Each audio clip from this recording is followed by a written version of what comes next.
오늘 설교의 제목 혹시 뭔지 아십니까? 간단하죠. 저는 설교의 제목을 길게 하지 않는 것을 저의 컨셉으로 잡았습니다. 두 글자로 하는 것을 저의 컨셉으로 잡았고, 해석이라는 제목으로 오늘 함께 말씀을 나누려고 하는데, 그 전에 여러분에게 한 가지 질문을 던지고 싶습니다. 혹시 지금보다 더 못한 삶을 살고 싶으신 분이 계신가요?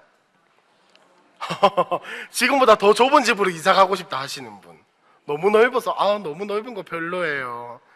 혹시 나는 지금 차보다 더 안 좋은 차 타고 싶다 하시는 분, 지금 타고 있는 차 너무 좋은데 좋아서 별로예요 하시는 분, 혹시 지금 나의 재산을 더 줄이고 싶으신 분, 제가 한 10억밖에 없는데 한 1억으로 줄이고 싶어요. 10억이나 있으면 말도 안 하죠, 그죠? 여러분, 인간은 누구나 다 더 나은 삶을 살고 싶습니다. 더 좋은 것을 갖고 싶고, 더 좋은 집에서 살고 싶고, 더 좋은 차를 타고 싶고, 더 자식이 잘 됐으면 좋겠고, 더 나은 삶을 살고 싶은 게 인간의 기본적인 본성입니다. 그렇죠? 여러분, 혹시 뭐 더 안 잘 살고 싶으세요? 더 못한 삶을 살고 싶으신가요? 아마 그런 분 아무도 없을 겁니다. 더 나은 삶을 살고 싶고, 더 좋은 삶을 살고 싶은 게 사람의 마음입니다. 그런데 여러분, 전 잘은 모르지만은 여러분의 이전의 삶과 지금의 삶을 비교해 보았을 때 더 나아지지 않으셨습니까? 더 좋아지지 않으셨나요? 우리의 삶은 계속해서 아마 하나님이 부어주시는 것 때문에 더 좋은 것들을 누리게 되고 더 만족을 누릴 수 있습니다. 그러나 혹시 지금 나는 이 정도면 다 만족합니다, 저는 저의 삶에 불만이 없습니다 하시는 분, 봐요, 아무도 없죠. 더 나아지고 싶으면 더 나아지고 싶어졌지, 지금 여기서 난 더 이상 안 해도 됩니다, 다 만족합니다 하는 사람은 아마 찾아보기 힘들 겁니다. 무슨 말이냐? 돈은 있으면 더 갖고 싶고, 집은 커지면 더 컸으면 좋겠고, 재산은 더 있었으면 좋겠고, 차는 더 좋았으면 좋겠고, 내 자식은 더 좋은 대학, 더 좋은 직장에 가고 싶게 하는 게 사람의 마음입니다. 이 마음이 잘못됐다라는 이야기를 오늘 하고 싶은 게 아닙니다. 근데 여러분, 우리는 많은 것들을 경험하는데, 특별히 함께하는 교회나 우리가 신앙생활 하면서도, 이 교회뿐만이 아니라 신앙생활을 하면서도 많이 경험하는 것 중에 하나는, 상황은 바뀌지 않았으나 내 마음이 바뀌었기 때문에 상황에 만족하는 것을 여러분들이 많이 경험을 하셨을 겁니다. 분명히 내 상황은 더 나아지지 않았고 오히려 더 엉망이 되었음에도 불구하고 나의 어떠함이 바뀌었기 때문에, 나의 마음이 바뀌었기 때문에 그 상황과 환경에 만족하는 것들을 여러분들이 아마 많이 경험을 하셨을 겁니다. 오늘은 이것에 대해서 한번 이야기를 했으면 좋겠습니다. 결론부터 이야기를 하자면, 예수 믿는 사람이 더 나은 삶, 더 좋은 삶을 살 수 있는 방법은 환경에 있는 것이 아닙니다. 내 삶을, 내 환경을, 나의 모습을 해석하는 관점에 달려 있다는 것을 오늘의 결론으로 삼고, 저는 여기서 내려가도 여한이 없습니다. 그러나 우리가 너무 또 짧게 끝나면 은혜가 되지 않기 때문에 이야기를 조금 더 나눠보려고 하는데, 자, 여러분, 근데 문제는 뭐냐면, 이렇게 해야 한다는 걸 알매도 불구하고 우리에게 그럴 힘이 있습니까, 없습니까? 없죠. 내가 가지고 있는 것들을 만족할 수 있는 해석의 능력이 우리에게 있습니까, 없습니까? 없죠. 내가 가지고 있는 거 보면 무슨 생각부터 듭니까? 한숨부터 나오죠. 왜 이거밖에 없지? 내 이렇게 열심히 살았는데. 왜 우리 교회에서 자주 쓰는 말 있잖아요. 열심히 살고 남은 게 뭡니까? 골병, 허리가 아프고 다리가 아프고. 저도 지금 자고, 진짜 변명 아닌 변명을 하자면, 자고 일어났는데 발목이 너무 아프더라고요. 저 그 한의원 가서 지금 침 맞고 이러고 있는데, 아침에 눈을 떠서 제가 다리가 아팠을 때 무슨 생각을 했을까요? 그래도 살아있는 게 어디야, 이런 생각했을까요? 아니죠. 딱 발을 내디던, 침대에서 내가 발을 딱 내디던데 아팠어요. 무슨 생각했을까요? 왜 아픈데 도대체? 내가 뭐 했다고 아픈데? 제가 그 생각이 제일 먼저 들었었어요. 여러분, 이처럼 우리가 아침에 눈을 뜨고 내가 호흡할 수 있고 내가 생명을 얻었다는 것 자체가 하나님께 감사해야 할 일임에도 불구하고, 눈 떠서 나에게 뭔가 문제가 생기면 내 입에서 나오는 건 뭐다? 불평과 불만과 불만족과 내가 왜 이렇게밖에 안 되지? 라고 하는 생각들이 우리의 마음속에 올라온다는 거. 이로 비춰보았을 때 우리는 해석할 수 있는 능력이 없어요. 무슨 말이냐? 우리의 상황과 우리의 문제들, 우리의 어떤 환경들을 보고 하나님의 시선으로 바라볼 수 있는 능력이 우리에게는 없다는 겁니다. 이게 인간이 전적으로 타락했다는 이야기예요. 오늘 본문에서 이걸 한번 보면은 사도 바울이 아덴이라는 곳으로 갑니다. 이 지금 오늘 우리가 읽은 말씀이 어떤 상황 가운데 있냐면 사도 바울이 1차 전도 여행을 끝나고 2차 전도 여행을 하는 중에 있거든요.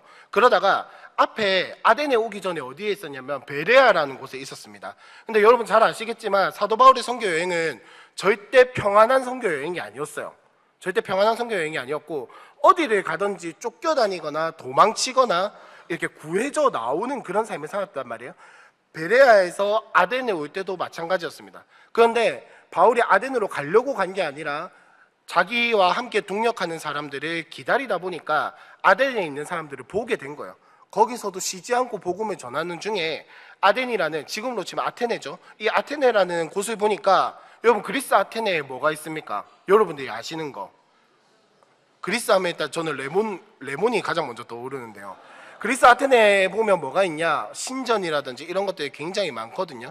근데 이 신전이 무엇을 섬기는 곳입니까? 하나님 섬기는 곳인가요? 아니죠. 그 그리스 로마 신화에 나오는 많은 신들을 섬기는 신전인데 세계 불가사의라고 할 만큼 엄청나게 큰 신전을 지어서 신을 섬기기도 하고, 그리고 그 아테네에는 무슨 제단까지 있었냐면 알지 못하는 신에게 제사를 드리는 제단도 있었습니다. 이게 무슨 말이냐면은 자, 22절에 한번 보시면 바울이 아레오바고 가운데 서서 말하되 아덴 사람들아 너희를 보니 범사에 종교심이 많도다. 23절에 내가 두루다니며 너희가 위하는 것들을 보다가 알지 못하는 신에게 라고 새긴 단도 보았으니 제사를 드리는 제단에 어떤 신의 이름이 적혀 있는 게 아니라 알지 못하는 신에게 라고 적혀 있다는 겁니다. 여러분 이게 무슨 말이냐면 저는 예수 믿지 않는 집에서 태어났거든요. 그래서 제 어릴 때 기억 중에 몇 개 중에 하나는 뭐가 있냐면은 저희 집은 옛날 집이라 가지고 화장실이 밖에 있었어요. 집 건물 안에 있는 게 아니고 대문 옆에 화장실이 있었는데 새벽에 깨서 화장실을 가려고 마당으로 나가보면 어머니가 집 마당 그 한켠에서 뭐 하고 계셨냐면 깨끗한 스댕 그릇에다가 깨끗한 물 받아가지고 다리 이제 어스름하게 질 때 뭐 하고 있었게요? 비나이다 비나이다 이거 하고 있었단 말이에요. 저희 어머니가 뭐에 대해서 빌었을까요? 누구에게 빌었을까요? 뭐 달, 뭐 하여튼 천지신명, 뭔지 알지 못하는, 저게 뭔지 나는 정확하게 인지도 못하는 그 신에게 비나이다 비나이다를 하고 있었겠죠. 저희 엄마 욕하는 거 아닙니다. 인간은 무슨 이야기를 하고 싶냐면 인간은 누구나 신을 찾고 싶은 마음이 있다라는 겁니다. 인간은 누구에게나 무엇인가를 의지하고 싶은 마음이 내재되어 있다라는 거예요. 여러분 그게 왜일까요? 인간이 하나님으로부터 지음을 받아서 하나님의 영을 받아서 인간이 되었는데 그 자리에 하나님이 떠나니까 무엇인가를 자꾸 채우고 싶은 거예요. 뭔가로 자꾸 채우고 싶은 거예요. 종교로, 신으로, 사상으로, 철학으로 채우고 싶은 겁니다. 이 아덴에 있던 사람들도 마찬가지였다라는 거예요. 여기에 보면 종교를 섬기는 사람들도 나오고요. 그 다음에 스토아 철학자들, 에피쿠로스 철학자들 이런 사람들이 나옵니다. 여러분 잘 아시겠지만은 스토아 철학자들은 어떤 사람이냐? 금욕, 절제. 근데 이 사람들이 금욕과 절제를 추구한 이유가 뭐였을까요? 결국은 행복해지고 싶어서거든요. 이 금욕과 절제를 함으로 말미암아 나의 삶을 조금 더 평안하고 안전하고 행복하고 좀 더 나은 삶으로 만들고 싶다는 게 스토아 철학자들의 견해였습니다. 그렇기 때문에 이 사람들은 나의 육체를 악하다라고 여겼고 내 육체의 원함을 절제함으로 말미암아 자연 만물에 돌아가는 이 원리들의 내 생각과 일치가 되면 그게 신의 마음이다라고 생각을 한 거예요. 내 안에 신이 있다. 그러니까 동양이나 한의학에서 흔히 말하는 소우주가 내재되어 있다라고 생각을 한 거예요. 근데 이 반대편으로 에피쿠로스 학파는 여러분 어떻게 알고 계신지는 잘 모르겠으나 흔히 많이 오해하시는 게 이 사람들은 무절제하고 뭐 욕망에 치우쳐서 살아가고 이렇게 생각하기 하시는데 사실은 그게 아니고 원래 에피쿠로스 학파의 전통은 뭐냐면은 나의 육체의 욕심을 숨김없이 인정하고 그것을 충족시키는 데 있어요. 자, 예를 들어 봅시다. 배고프면 뭐 해야 합니까? 잠 오면요? 화장실 가고 싶으면 가야죠. 이런 것들을 숨김없이 이거를 충족시키는 게 가장 최상의 행복이라고 여긴 거예요. 예를 들어 봅시다. 예배 시간에 잠오면 어떻게 합니까? 예배 시간에 잠오면 자실 거예요? 주무실 거예요? 예배 시간에 밥 먹고 싶으면 2층 식당 가실 겁니까? 예배 시간에 화장실 가고 싶으면 그냥 숨 가세요. 물론 이제 가기는 화장실은 좀 가긴 가셔야겠다마는 할 수 있는 데까지는 참아보겠죠. 자, 여러분, 에피쿠로스 학파는 밥 먹고 자고 화장실 가고 내 육체가 원하는 것들을 충족시킴으로 말미암아 참된 행복을 얻어낼 수 있다라고 생각을 한 사람들입니다. 결은 완전히 다르지만 두 학파의 공통점이 뭡니까? 행복을 추구하고 있는 거예요. 내가 원하는 거, 내가 진짜 좀 더 나은 삶을 살고 싶고 좀 더 잘 살고 싶고 행복한 삶을 살고 싶다라는 것을 추구하는 게 이 두 학파의 공통점이었습니다. 뭐냐? 내 마음속의 빈자리를 금욕 혹은 욕망의 충족으로 채우고 있는 거예요. 이렇게 하면 내가 좀 더 행복해지지 않을까? 이렇게 하면 내가 좀 더 나아지지 않을까? 이렇게 내 마음을 금욕으로 채우거나 혹은 충족으로 채우면 좀 더 괜찮아지지 않을까? 여러분, 이게 바울이 지적하는 종교심입니다. 종교심은 딴 게 아닙니다. 여러분, 종교가 뭡니까? 또 아시면서 대답 안 하시죠? 일부도 자꾸 아시면서 대답을 안 하시던데, 여러분, 종교가 뭡니까? 신을 찾거나 신을 섬기거나 하는 거잖아요. 여러분, 그 신을 섬기는 이유가 뭡니까? 신을 왜 섬기시는데요? 신을 왜 찾는데요? 내 마음속에 빈자리 채우려고. 내 마음속에 빈자리 채우려고. 여러분, 사람의 마음속에는 종교심이라는 게 누구나 가지고 있습니다. 그러나 그 방향, 그 종교심에 대한 해석이 어떻게 되느냐에 따라 예수를 믿고 하나님을 따라 살아갈 것이냐, 아니면 다른 종교, 철학, 사상, 물질을 가져와서 살 것이냐가 결정이 나는 거예요. 여러분, 우리가 누군가에게 기대고 싶은 욕망, 내 마음속에 있는 것을 채우고 싶은 욕망이 다 잘못된 게 아니에요. 내 마음속에 빈자리가 있으니까 채우고 싶은 건 당연한 거라고요. 당연한 건데 이거를 어떻게 해석을 해낼 것이냐, 이게 그리스도인의 실력이고 이게 그리스도인의 정체성이라는 겁니다. 여러분, 바라옵기는 오늘 사도 바울이 이야기를 하는 것처럼 사도 바울이 이제 어떻게 이야기를 하냐면, 너의 마음속에 빈자리가 있다. 그러나 이 마음속의 빈자리를 어떻게 채워야 할 것인가? 참된 하나님으로부터 채울 것이며, 그러기 위해서는 예수 그리스도를 믿어야 한다라고 이 사람들에게 권면하고 있거든요. 저도 여러분에게 똑같이 권면하고 싶습니다. 여러분, 마음속에 빈자리가 있다라는 것을 인정하시고 받아들이시고, 내 안에 종교심이 있으니 이것을 어떻게 해석해 나갈 것인가? 예수 그리스도로 말미암아 하나님을 받아들이시기 바랍니다. 예수 그리스도의 복음을 받아들이시고 하나님의 언약의 말씀을 받아들이셔서 이제는 세상이 채워주는 것으로 채워지는 것이 아니라 하나님이 내 삶 속에 들어오시기를 간절히 우리가 소망하고 바랬으면 좋겠습니다. 자, 나아가서 인간의 해석의 능력이 없습니다. 그걸 다른 말로 바꾸면 뭐냐면은 죄성입니다. 죄성. 여러분, 죄성이 뭡니까? 주객이 전도된 거거든요. 내 주인이 하나님이 되어야 하는데 내가 주인이 된 게 죄성이라는 겁니다. 이게 예를 들면 뭐가 되냐면, 이 죄성이 나의 주인이 되면 어떻게 되냐면, 자, 여러분, 원하는 거 있으시죠? 뭐든 간에 바라는 거 있으시죠? 그거 가지고 기도하시죠? 세상 물욕에 초탈하셨어요? 원하는 거 있으시죠? 기도하시잖아요. 근데 그게 내가 원하는 대로, 내가 기도하는 대로 다 이루어집니까? 안 이루어집니까? 안 되죠? 그럴 때 여러분, 하나님께 뭐라고 하십니까? 그죠? 웃음을 지을 수밖에 없는 저 같은 경우에는, 하나님 뭐 하세요? 뭐 하고 계십니까 지금? 하나님 왜 제 기도 안 들어주세요? 이렇게 하거든요. 근데 여러분, 이게 사도 바울이 이야기하는 범사의 종교심이 많은 거고 우상숭배입니다. 무슨 말이냐? 하나님이 내 뜻을 안 들어주면 하나님이 아닌 거예요. 주객이 전도된 거예요. 하나님이 이루어 가시는 거에 내가 따라가야 하는데, 하나님이 내가 원하는 것을 안 이루어 주시면 하나님이 아니게 되는 거. 여러분, 우상숭배가 그렇게 어려운 일이 아닙니다. 쉬워요. 우상숭배 그렇게 어렵지 않습니다. 하나님이 하시는 일에, 하나님이 나에게 주시는 것에 내가 만족하지 못하고 내 것을 자꾸 찾으면 그게 우상숭배입니다. 한 가지 더 예를 들어 볼까요? 이 예배 시간에 다른 것에 집중하고, 이 예배 시간에 내가 원하는 말씀만 듣고, 이 예배 시간에, 기도하는 시간에 내가 원하는 것만 이루어지길 바라는 거, 그게 우상숭배입니다. 죄송합니다. 그게 성경에서 말하는 원리예요. 우상숭배 그렇게 어려운 거 아닙니다. 내 기도 안 들어주면 하나님한테 삐지고, 내가 원하는 대로 안 되면 하나님한테 불만해가지고, 내 뜻이 안 이루어졌을 때 하나님 뜻이 아니다라고 생각을 하는 거, 죄송하지만 그게 우상숭배입니다. 별로 어려운 일 아닙니다. 하나님이 내 마음에 안 드는 게 우상숭배입니다. 그래서 인간에게는 이럴 수밖에 없는 마음이 있다라는 걸 인정하는 것부터 시작을 해야 합니다. 아, 내 마음속에 종교심이 있구나. 하나님을 사랑하는 마음이 아니라 예수 그리스도를 나의 구주로 받아들이는 마음이 아니라 나의 안에 종교심이 있어서 내가 주인이 되어서 하나님을 인정하지 못하는구나.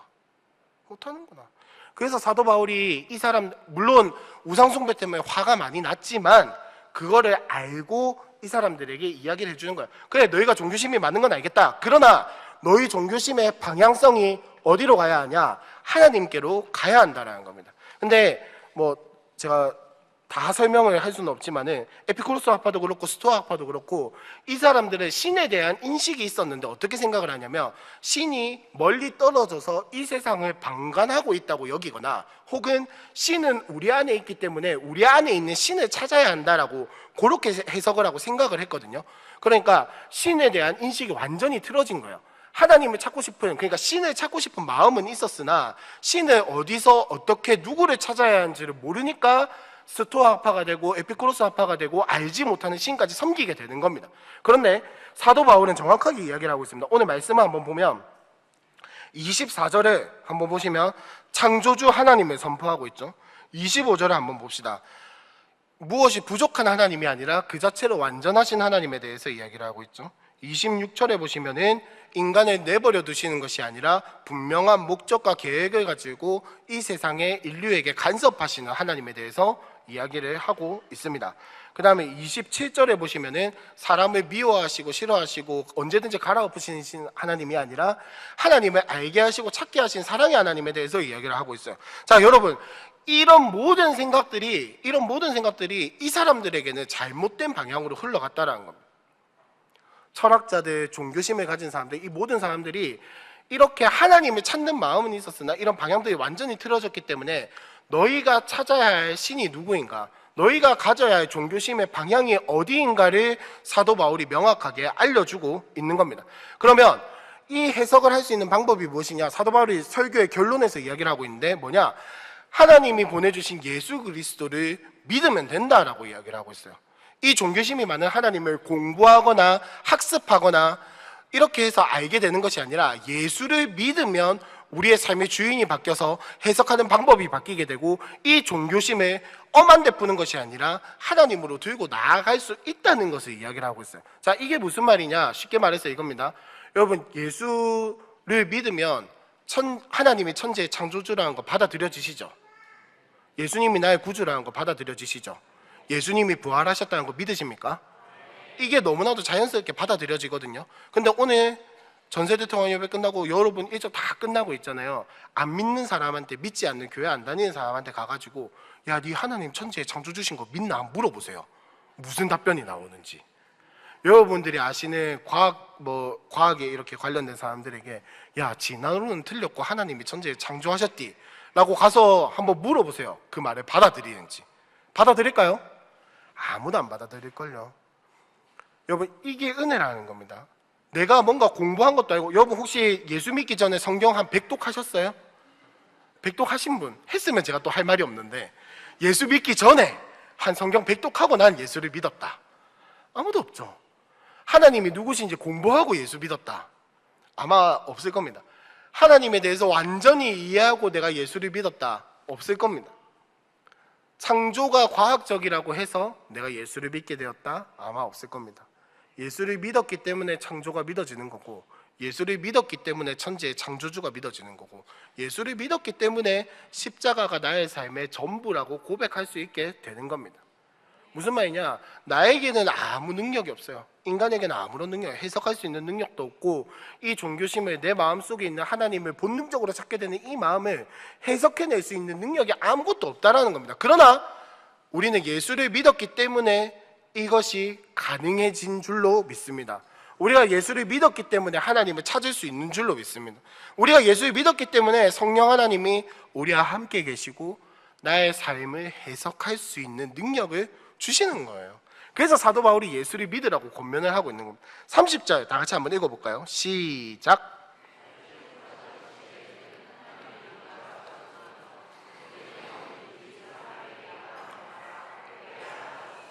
자, 예수님이 오셨기 때문에 이제는 그 누구도 변명할 수 없게 된다는 거예요. 이전까지는, 구약의 시대까지는 이스라엘 백성이라고 하는 혈통으로 인해서 나는 이스라엘 사람이 아니기 때문에 언약의 하나님을 받아들일 수 없습니다, 이래도 하나님이 잠깐 보류해 주셨다고요. 그러나 이제는 예수 그리스도가 옴으로 말미암아 예수를 믿기만 하면 되기 때문에 그 누구도 예수를 가지고 변명할 수 없게끔 하나님이 우리에게 예수를 믿기만 하면 해석할 수 있는 능력을 주시겠다라고 이야기를 하십니다. 자, 그러면 이 해석이라고 하는 거, 도대체 이 하나님의 마음으로 하나님의 뜻으로 해석하는 게 뭐냐? 간단합니다. 언약을 받아들이는 겁니다.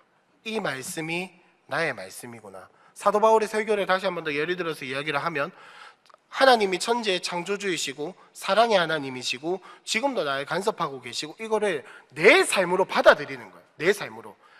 저 하나님이 다른 사람의 하나님이 아니라 나의 하나님이구나. 아브라함의 하나님, 이삭의 하나님, 야곱의 하나님이 그들의 하나님이 아니라 내 하나님이구나. 자, 이거 우리가 너무나도 쉽게 혹은 잘 하고 있는 거거든요. 뭐냐면은, 자, 창세기에 보면 요셉이라는 사람이 나옵니다. 아시죠? 들어보셨죠? 기억은 가물가물해도 들어는 보셨을 겁니다. 자, 요셉 인생 어떤 인생인지 혹시 아십니까? 요셉이 어릴 때 누구에게 버림받았습니까? 형제들한테 버림받았죠. 버림받고 나서 목숨의 위협을 느꼈다가 어떻게 됩니까? 종으로 팔려가죠. 종으로 팔려갔어요. 종으로 팔려가서 이제 좀 자리를 잡을란가 싶으니까 주인의 아내라는 이상한 요염한 여자가 와가지고 막 옆에서 깔딱깔딱깔딱 하더만은 괜히 오해 사가지고 어떻게 됩니까? 감옥에 갇히죠. 감옥에 갇혀서 뭐 했습니까? 그냥 뭐 사람 만나고 뭐 하다 보니까 어떻게 됐어요? 요셉을 통해서 이스라엘 백성이 애굽에서 성장할 수 있는 기틀이 마련이 됐어요. 여러분, 요셉의 인생이 어떤 인생입니까? 처참하지 않았나요? 여러분, 형제에게 버림받고 형제로 인해서 목숨의 위협을 받고, 근데 그러고 나서 그 종으로 팔려가고 종으로 팔려갔다가도 감옥에 갇히고, 얼마나 처참한 인생입니까? 근데 성경에서는 그 처참한 인생을 뭐라고 이야기를 하냐면 형통했다라고 이야기를 합니다. 여러분, 이 요셉의 인생이 누구의 인생입니까? 우리의 인생이에요. 내 인생이잖아요. 처참한 내 인생을 하나님이 형통케 하셨고, 내 인생은 처참하고 내 인생은 진짜 별거 아닌 것처럼 보이는데 하나님이 거기에 개입하시니까 내 인생을 들어 사용하셔가지고 통로자가 되게 하시고, 내를 통해서 하나님 나라가 흘러가게 하시고, 나를 통해서 이곳에, 이 공동체에 예수가 선포되고 십자가가 세워지는 기적을 우리가 경험하잖아요. 여러분, 이게 우연히 된 게 아니라 하나님이 내 인생에 개입하셨다고 받아들이는 게 언약을 받아들이는 겁니다. 더 나아가서 과거의 삶만 그렇다는 게 아니라 미래의 나의 인생 또한, 나의 모든 삶이 하나님이 그렇게 개입해 나가신다는 걸 믿는 게 언약을 받아들이는 거예요. 이게 해석하는 능력입니다. 이게 해석을 해내는 능력이라고요. 이게 어디로부터 온다? 예수로부터 온다라는 겁니다. 우리에게는 이럴 힘이 없어요. 여러분, 여러분의 과거를 한번 떠올려 보세요. 우리의 과거를 한번 떠올려 봅시다. 뭐 이렇게 잘 될 만한 건덕지가 있었나요? 이렇게 내가 평안해질 만한 뭔가 일이 있었나요? 아니요, 하나도 없었어요. 이유는 딱 하나였습니다. 예수님이 계시기 때문에. 그거 딱 하나였잖아요. 여러분, 우리는 다시 한 번 더 말씀드리지만 인생을 해석해낼 수 있는 능력이 없어요. 내가 어릴 때 부모로부터 버림받고 부모가 나에게 못해준 거 지금 다시 생각해봐도 화나지 않습니까? 지금 다시 생각해봐도 억울하지 않습니까? 근데 왜 그거를 하나님의 시선으로 받아들일 수 있게 됩니까? 예수님이 있기 때문에, 예수님을 믿기 때문에. 그렇게 해서 거기서 끝이 납니까? 그냥 해석하고 끝나요? 아니죠. 그거를 해석해내므로 말미암아 우리의 인생이 더 나아지게 됩니다. 누구 안에서? 예수 안에서. 여러분, 더 잘 살고 싶은 게 잘못된 게 아닙니다. 더 행복해지고 싶은 게 잘못된 게 절대 아니에요. 더 나아지고 싶은 거 절대 잘못된 거 아닙니다. 그러나 우리가 해석하는 방향성에는 분명한 잘못이 있다, 분명한 결함이 있다는 걸 인정하고 이 해석해내는 시점을 바꾸어내는 것이 예수 믿는 사람의 삶입니다. 그래서 오늘 이 말씀을 보면은 이 해석의 삶을 받아들인 사람들이 있어요. 그게 어떤 사람들이냐? 32절, 33절, 34절을 눈으로 한번 쭉 보시면은 어떤 사람들은 사도 바울의 이 이야기를 듣고 부활을 인정하지 않거나 예수를 받아들이지 못하고 떠나는 사람들이 있습니다. 근데 마지막에 보면 몇몇 사람들은 그 자리에서 그 설교를 듣고 믿었다라고 되어 있습니다. 여러분 혹시 전도하러 나가서나 복음 전하러 가셔가지고 한 번에 아예 생판 모르는 사람한테 예수의 복음 전했다가 나 교회 갈래요 이러고 따라오신 적 있으세요? 잘 없죠. 그런 케이스는 잘은 없는데 그만큼 이 세계관이 가치관이 바뀌는 것이 쉽지 않다라는 겁니다. 근데 이 언약을 받아들이기만 하면 어떻게 되냐면 예수를 믿게 된다라는 거예요. 그래서 여러분 이 해석을 해내는 삶은 뭐냐면은 믿는 삶입니다. 언약이 내 삶 가운데 들어와 있다. 하나님이 나를 결코 버리지 않으신다. 하나님이 나를 형통한 삶으로 이끌어 가신다. 내 생각과 내 뜻과는 조금 다르다 할지언정 반드시 나를 인도하시고 반드시 나를 언약의 백성으로 이끌어 가실 것이다 라는 것을 믿는 것이 바로 해석해내는 것입니다. 근데 여러분 이게 쉽나요? 안 되죠. 여러분 제가 모두의 각자의 상황은 다 알지는 못하지만은 여러분 문제가 닥치고 어려움이 닥치면은 어떤 생각부터 듭니까? 어떻게 하지? 어떻게 이 문제를 해결을 하지? 이 생각부터 들지 않나요? 근데 여러분 믿는 사람들, 진짜 이 예수 그리스도를 받아들인 사람들은 문제 앞에서 무엇을 바라보냐면 문제를 바라보는 것이 아니라 하나님을 바라봅니다. 여러분이 가지신 문제가 여러분이 지금 살고 있는 삶이 얼마나 어려운지 얼마나 힘든지 저는 다 이해할 수 없고 저는 공감을 좀 잘 못하는 사람이라서 공감을 해드릴 수는 없어요. 그런데 분명한 것은 뭐냐면 성경에서 말하고 있는 건 뭐냐면은 그 문제보다 하나님이 더 크시다라는 겁니다. 그 어려움보다 하나님이 더 크시다라는 거예요. 여러분의 고난의 삶, 여러분의 어려운 삶, 여러분이 처한 환경과 여건과 어려움들 때문에 예수가 이 땅에 와서 죽으셨고 부활하셨고 지금도 살아계셔서 하나님 보좌 우편에서 여러분들을 위해서 중보하고 계시며 성령 하나님이 이 땅에 오셔서 함께 하시고 인도하신다는 사실을 믿는 게 해석하는 삶입니다. 그게 언약을 받아들인 삶이에요. 이거 믿지 못하면은 여러분 죄송합니다. 우상숭배합니다. 이게 안 믿어지면 우상숭배입니다. 여러분 사람의 방법 찾는 거 우상숭배입니다. 문제 앞에서 기도하는 것보다 하나님께 묻는 것보다 사람의 방법을 먼저 찾고 하나님을 의식하지 않고 이 문제를 어떻게 해결할지만 의식하면은 그게 우상숭배라는 거예요. 그게 우상숭배라는 거예요. 여러분 집 살 때 기도하십니까? 차 살 때 기도하세요? 하시는 분들도 있고 안 하시는 분들도 있을 텐데 하셔야죠. 여러분 차를 왜 사십니까? 집을 왜 사십니까? 왜 사십니까? 잘나 보이려고요? 좀 더 편안하게 다니려고요? 뭐 거룩한 어떤 뜻을 가지라는 게 아닙니다. 하나님 제가 이 차를 가지고 내가 교회를 더 섬기고 이 집에 내가 세런들을 불러드리고 저도 그 생각으로 해봤는데 잘 안 되더라고요. 쉽게 된다는 말이 아닙니다. 근데 적어도 그걸 가지고 기도는 해봐야죠. 하나님 이 차 사는 게 맞습니까? 하나님 이 집 사는 게 맞습니까? 하나님 내가 이렇게 사는 게 맞습니까? 왜 중요한 문제와 내가 어려울 때만 하나님을 찾냐고요. 그게 우상숭배죠. 내가 어려운 것만 하나님이 주인이 되시고 나머지는 내 뜻대로 해도 된다. 여러분 그게 주인으로 인정하는 겁니까? 여러분 지금은 종 이런 게 없지만은 여러분의 회사나 여러분의 자녀가 내가 좋을 때는 부모를 인정하지 않고 내가 어려울 때만 부모를 찾으면은 그게 자식된 도리입니까? 그게 종의 태도예요? 아니잖아요. 아시면서 왜 하나님 앞에서는 그래도 된다라고 생각을 하십니까? 그게 우상숭배죠. 아까 말씀드렸지만 우상숭배 그렇게 어렵지 않습니다. 그렇게 어려운 게 아니에요. 하나님 말고 다른 게 주인이 되어 있으면 그게 우상숭배죠. 그래서 우리는 이 해석의 삶을 살아가야 하는데 그게 뭐냐? 언약이 내 삶에 들어오는 겁니다. 아까 말씀드린 것처럼 요셉의 삶이 나의 삶이다. 요셉의 하나님이 나의 하나님이다. 아브라함의 하나님, 이삭의 하나님, 야곱의 하나님이 내 하나님이라서 이들에게 행하신 것처럼 나의 삶에도 언약을 이루어 가시고 하나님 나라를 이루어 가신다. 신약에 있는 이 제자들의 삶이 나의 삶이며 이들처럼 하나님이 나를 사용하신다라는 것을 믿고 선포하고 내가 느껴지지 않는다 할지라도 그렇게 살아가기로 결단하고 믿음으로 선포하는 게 우리의 해석의 방향이 달라졌다라는 거예요. 여러분, 이런 삶을 살아가시길 바랍니다.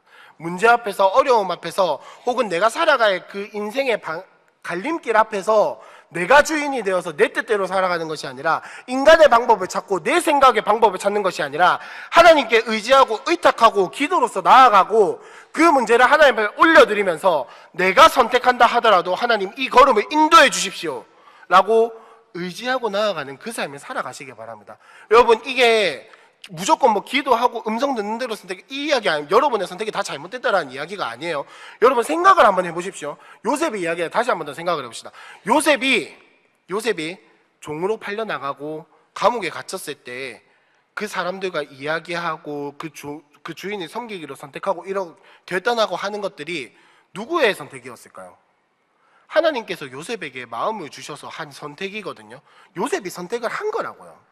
여러분, 사도 바울도 마찬가지입니다. 사도 바울이 그 전도 여행을 다닐 때 어떻게 지역을 선택을 했을까요? 사도 바울은 아주 전략적인 사람이었습니다. 사람들이 많이 모이는 곳, 사람들이 많이 모이고 많이 교차해 나가는 곳을 선택해서 그 사람은 선교를 하고 전도를 했단 말이에요.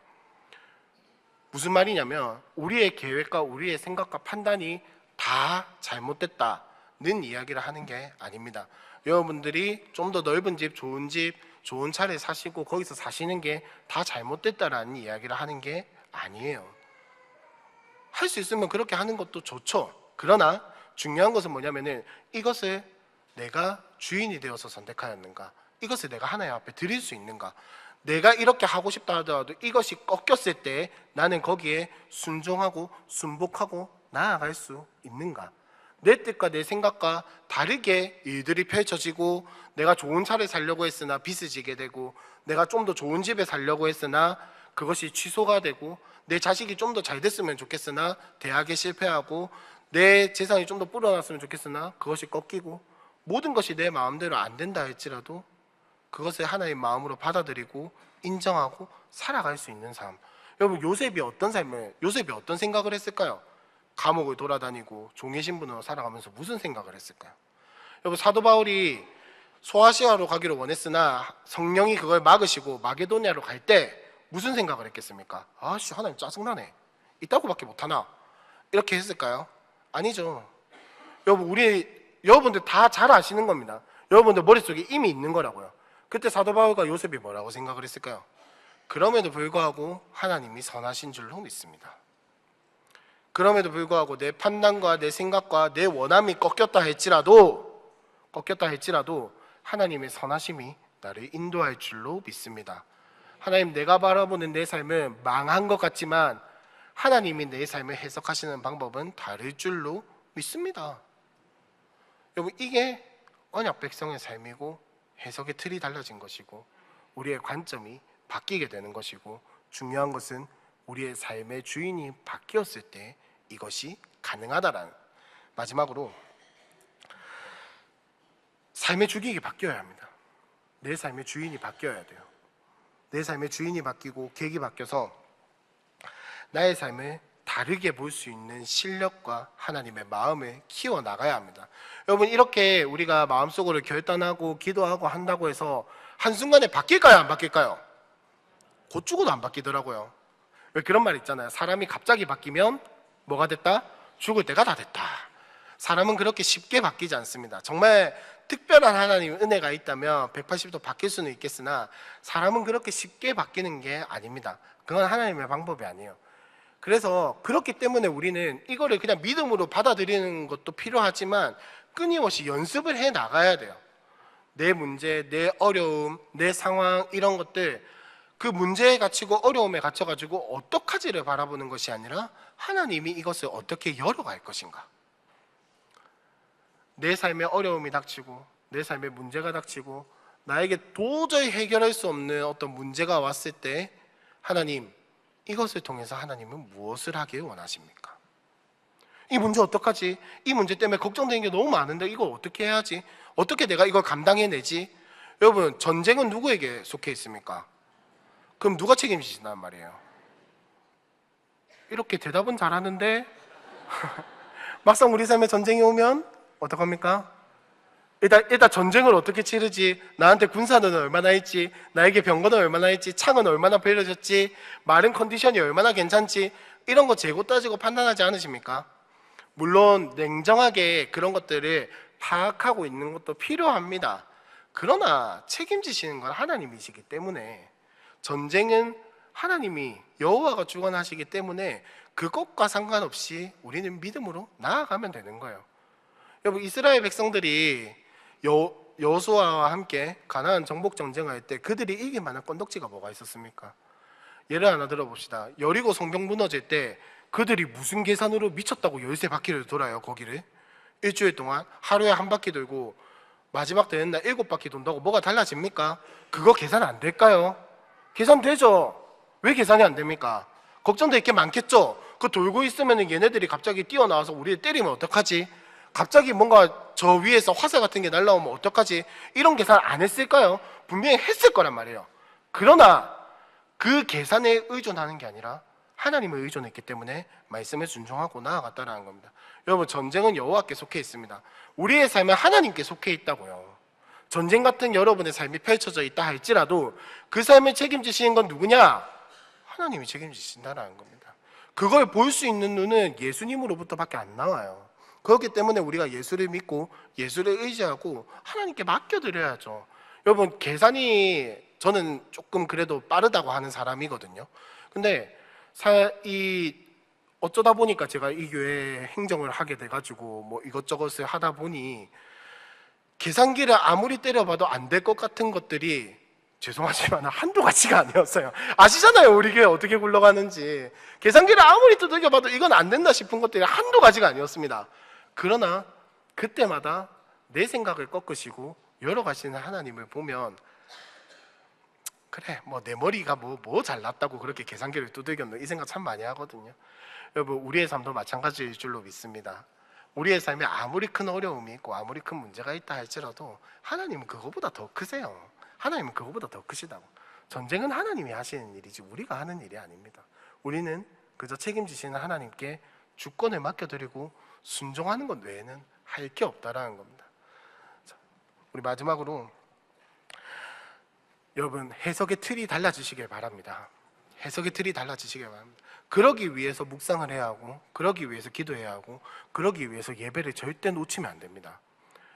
여러분이 힘들면 힘들수록 예배를 진심으로 드리셔야 하고요.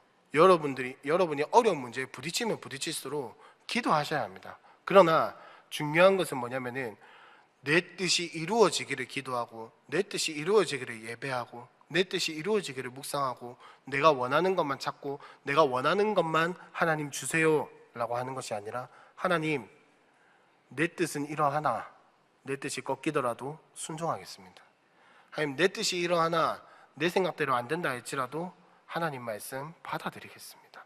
믿는 믿음, 하나님이 결코 나를 버리지 않으시고 언약 백성의 삶으로 언약대로 나를 이끌어 가실 것이다라는 믿음을 가지고 살아가시고, 그렇게 결단하시고 문제보다 더 크신 하나님 바라보고 맡겨드리는 우리 함께하는 교회가 되었으면 좋겠습니다. 우리 함께 이 시간 찬양하고 기도할 텐데, 여러분, 다시 한 번 더 강조하지만은 이렇게 살기 위해서 우리에게 필요한 것이 무엇이냐? 보혈을 지나가는 겁니다. 이렇게 살기 위해서 우리에게 연습되어야 할 것이 무엇이냐? 예수를 믿고 예수를 의지하고 예수께 의탁하는 겁니다. 여러분, 이거 절대 어려운 거 아닙니다. 여러분들 이미 다 알고 다 하고 계신 거예요. 뭡니까? 묵상하고 기도하고 하나님 음성 듣고 예배 가운데에서 분별해내서 하나님 마음 알고 셀에서 나누고 도전받고, 여러분 이미 다 하고 계신 거예요. 다 하고 계신 거예요. 근데 뭐가 없으면 어그러지냐? 예수가 없으면 어그러집니다. 우리 함께 이 시간 다시 한 번 더 예수님 우리 마음속에 초청하는 마음으로 함께 찬양했으면 좋겠습니다. 보혈을 지나 하나님 품으로, 보혈을 지나 아버지 품으로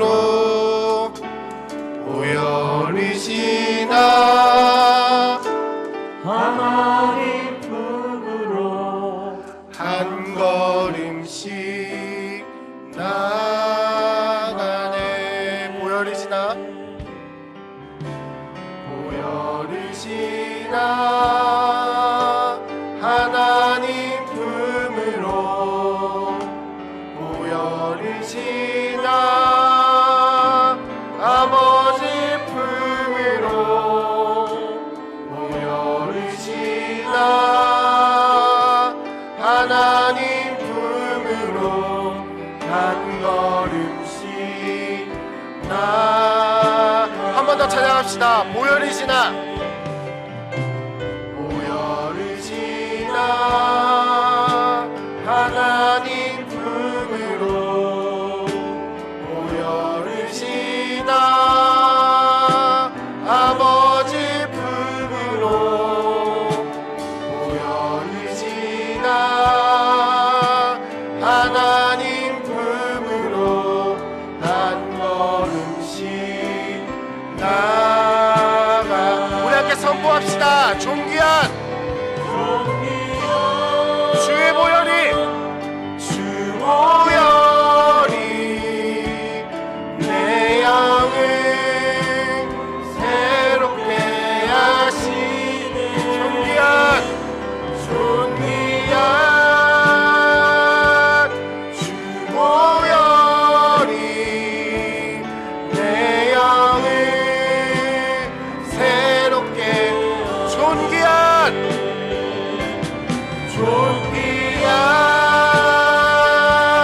주 보혈 내 영을 새롭게 하네.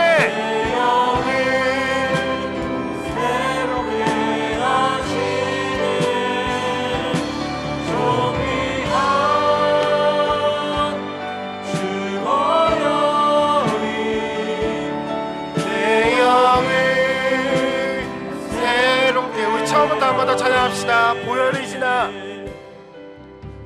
보혈이시나 하나님 품으로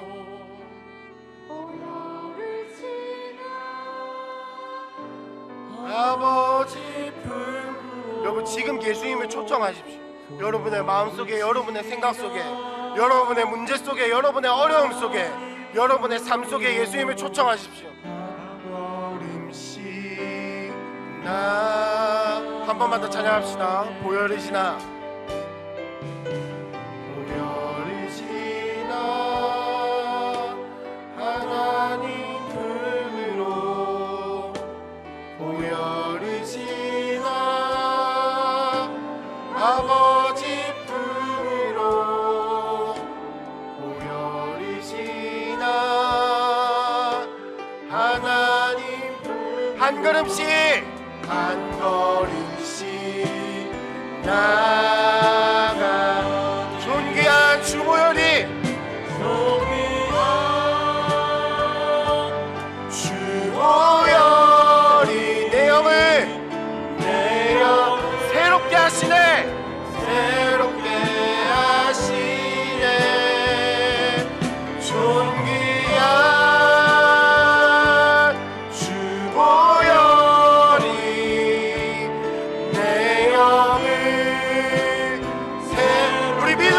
선포합시다. 존귀한 주 보혈. 누구의 영을 새롭게 합니까? 내 영을 새롭게 하시네. 존귀한 주 보혈이 내 영을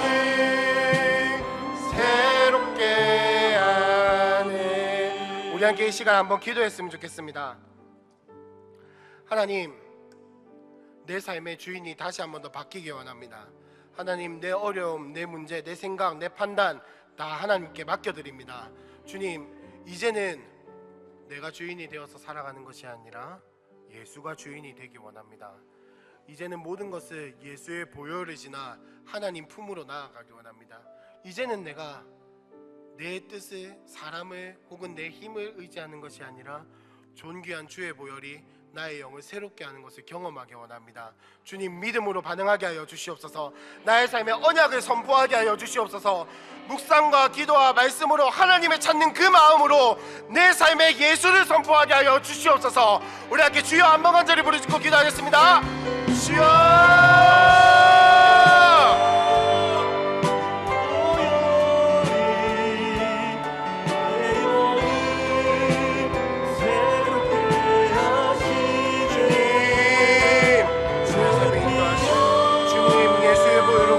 남게 하여 주시고 예수의 보혈을 인정하고 예수의 보혈을 받아들이고 귀한 은혜가 있게 하여 주시옵소서. 주님, 우리의 삶을 주관하시는 하나님을 인정하기 원합니다. 우리의 삶 가운데 찾아오신 예수를 받아들이기 원합니다. 주님, 우리를 받아들이고 주님,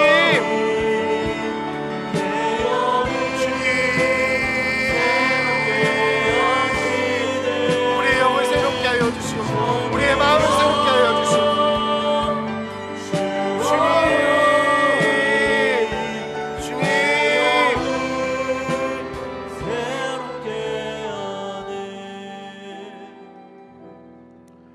믿음으로 받아들이는 것도 참 중요한데 우리가 무엇을 연습해야 하냐면 우리의 시선을 옮기는 것을 연습해야 합니다. 문제에 얽매이는 것이 아니라 자꾸 문제에 내 시선을 두는 것이 아니라 하나님으로 내 시선을 둬야 합니다. 여러분, 죄의 가장 무서운 속성이 뭐냐면 죄를 생각만 해도 거기에 빠진다는 겁니다. 여러분 많이 경험해 보셨잖아요. 죄 안 지으려고 하면 할수록 어떻게 됩니까? 죄를 짓게 됩니다.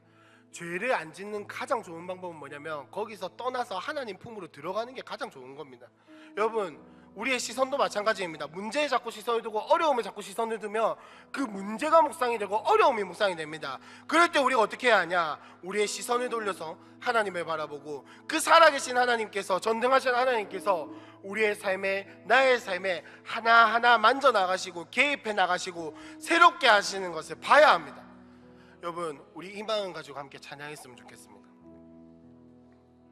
내게로부터 눈을 들어 주를 보기 시작할 때 주의 일을 보겠네.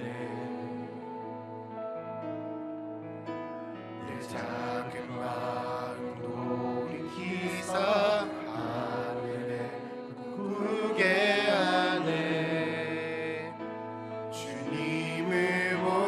한 번만 더 찬양합시다. 내게로부터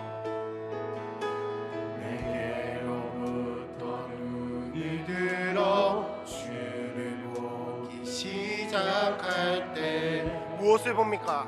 주의 일을 보겠네. 내 작은 마음 돌이키사 하늘을 꿈꾸게 하네. 우리 함께 결단하며 선포합시다. 모든 시선을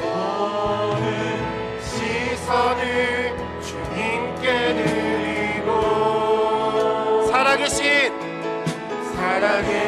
하나님을 믿네.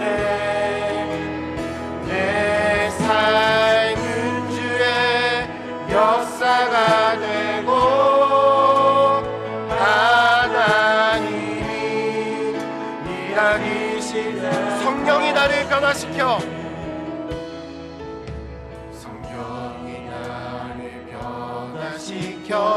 모든 두려움 사라질 때 주의 일을 보겠네.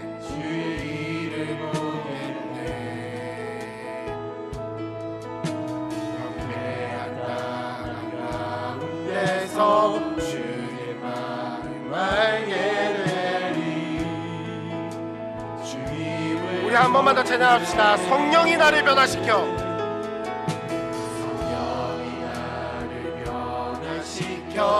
모든 두려움 사라질 때 주의 일을 보겠네. 황폐한 땅 한가운데서 주님의 마음을 알게 되리. 어떻게 할 때요?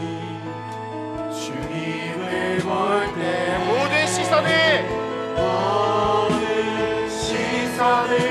주님께 드리고 전능하신 하나님을 느낄 하나님을 느낄 때 세상은 주의 나라가 되고 하나님이 일하시나 모든 시선을 주님께 드리고 전능하신 하나님을 느낄 때 세상은 나라가 되고 하나님이 일하시나 넘쳐나네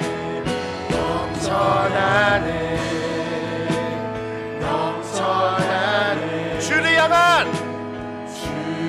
향한 내 속에 갈망이 주님께로 날 이끌어 주소서 주님을 영원한 우리 간절하게 한 번만 더 찾아갑시다. 넘쳐나네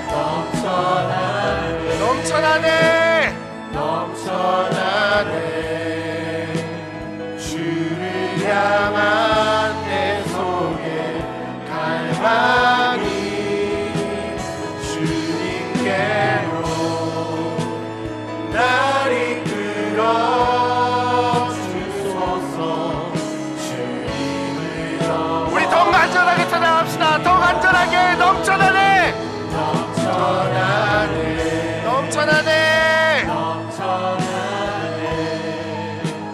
주를 향한 내 속에 갈망이 주님께로 날 이끌어 주소서 주님을 더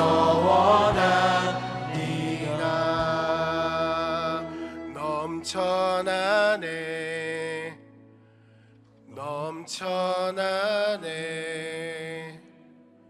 주를 향한 내 속에 갈망이 주님께로 날 이끌어 주소서 주님을 더 원하니다. 하나님, 내 안에 주를 향한 사랑이 넘쳐나게 원합니다. 나의 생각과 마음이, 나의 시선이 하나님께로 향하게 원합니다. 주님, 예수님, 우리가 예수님을 더 사랑하기 원합니다. 내 안에 하나님을 향한 사랑이 더욱더 간절해지길 바랍니다. 하나님, 우리의 문제 앞에서, 어려움 앞에서 하나님의 마음을 알 재간도 없고 해석해낼 수 있는 능력도 없습니다. 주님, 그렇기 때문에 예수의 보혈을 의지하며 나아갑니다. 그렇기 때문에 예수님을 다시 한 번 더 나의 삶에 초청합니다. 그렇기 때문에 더 하나님 말씀에 귀 기울입니다. 주님, 말씀하여 주시고 우리에게 음성을 들려주시고 하나님, 우리를 인도하여 주셔서 지금 우리의 삶에 닥친 문제들, 우리의 어려움들, 또한 우리가 알 수 없어서 헤매는 그 모든 것들 가운데 성령 하나님, 언약의 백성답게 살아갈 수 있는 해석의 마음을 허락하여 주시옵소서. 주님, 믿음에 나아가게 하여 주시고 그 언약을 우리의 삶에 선포하며 선하신 하나님을 바라보는 귀한 은혜의 시간들이 될 수 있도록 우리의 삶을 인도하여 주시옵소서. 헌금을 드렸습니다. 이 헌금이 쓰이는 곳에 하나님의 나라가 세워지게 하시고 하나님, 우리의 주인이 하나님이심을 고백하며 헌금을 드렸사오니 주님, 우리의 전쟁을, 우리의 삶을 하나님께서 책임져 주시옵소서. 모든 것 예수님의 이름으로 기도합니다. 아멘. 지금은 우리 주 예수 그리스도의 은혜와 하나님의 사랑과 성령님의 인도하심이 나의 삶의 모든 것들을 예수께 맡기고 보혈을 지나 하나님 품으로 나아가기 원하는 모든 이들에게 지금부터 영원토록 항상 함께 있을지어다. 아멘.